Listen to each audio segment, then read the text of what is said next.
Okay, welcome. We're just going to be making a knob on the lathe for your pine box. So here we have a student going to the drill press. They're going to drill a hole in the end of their piece, just 1.5 inches deep. Pull the stop out, they'll hit the start button, and then using a clamp to hold their piece, because it's quite small, we're going to drill down to the tape, or 1.5 inches deep.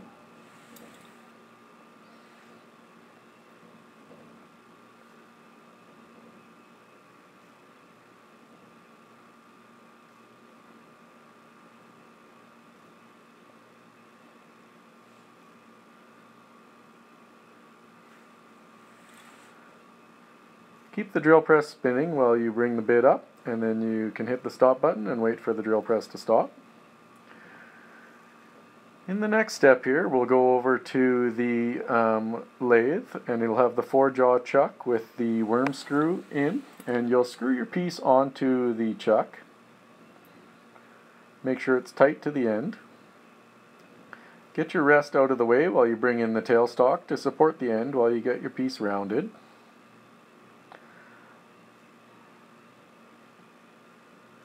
Put it in place and then lock it in place. Often I'll add a little bit of oil just so it doesn't make so much noise when I'm spinning. Next, I'm going to get my rest set, and I want the rest as close as possible at about halfway at the board's height. Once I get it set, I free spin the wood to make sure it's not going to hit. Put my face shield on, and then I'll use a gouge to make the piece nice and round. So you keep going back and forth, just removing a little bit of material each time, really watching where the 4-jaw chuck is, because you don't want to touch that with your tool or hand. And you just keep going until your piece is round.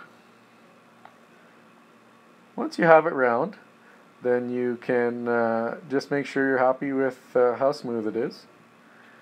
We'll stop the lathe, and we can now remove the tailstock. So unlock the piece, unlock the tailstock, and push it back. Now we'll adjust our rest so it's exactly where we want it, as close as we can get it.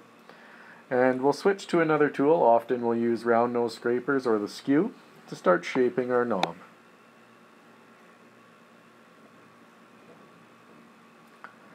So here I'm using a skew, and you can see how I'm just engaging the tip of the skew to really get the wood to start going away. And I'm trying to shave it down to remove the little burnt hole in the end there. And you just keep using the tool to shape your knob, kind of having a vision of what you would like your knob to be like in the end. And the end of it is the top of your knob, and then the left side at some point will be the bottom. Here she's continuing to shape her knob using the skew and just getting it as smooth as possible. Once she has her knob basically done carved, you'll make it as smooth as you can. Mark the bottom.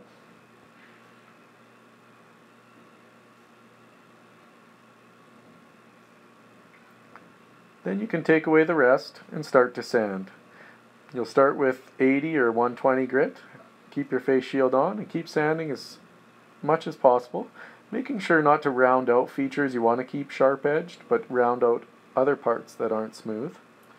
Once it's completely sanded with the rougher grit, you'll keep moving up in grits to 220 and all the way to 400 grit.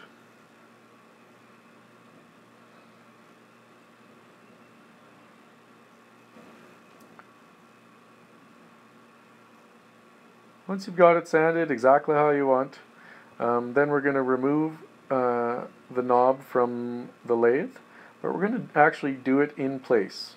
So we get a parting tool, bring our rest back in place.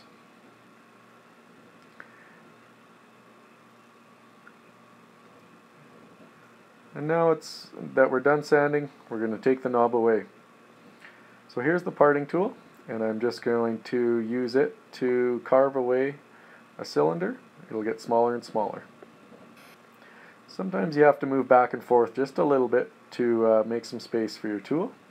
Make sure to stay stable. And the goal is to just get enough wood there so you can break it off a little bigger than a toothpick or so. If you go too far, the piece will fall off. It should be okay, but try to stop before it flies away.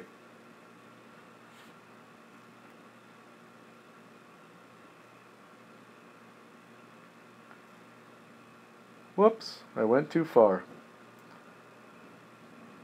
Stop the lathe, grab your piece. If you do it properly, it should look like this. Once you just have a little nub, you can break it off and then just sand away the little nub to attach to your box. So here I am sanding. You can use either a sheet sander, sometimes you can use the disc sander, but be careful not to make the bottom of your knob not flat so that it can attach nicely to the bottom of your box. And there you have it, a finished knob. Good.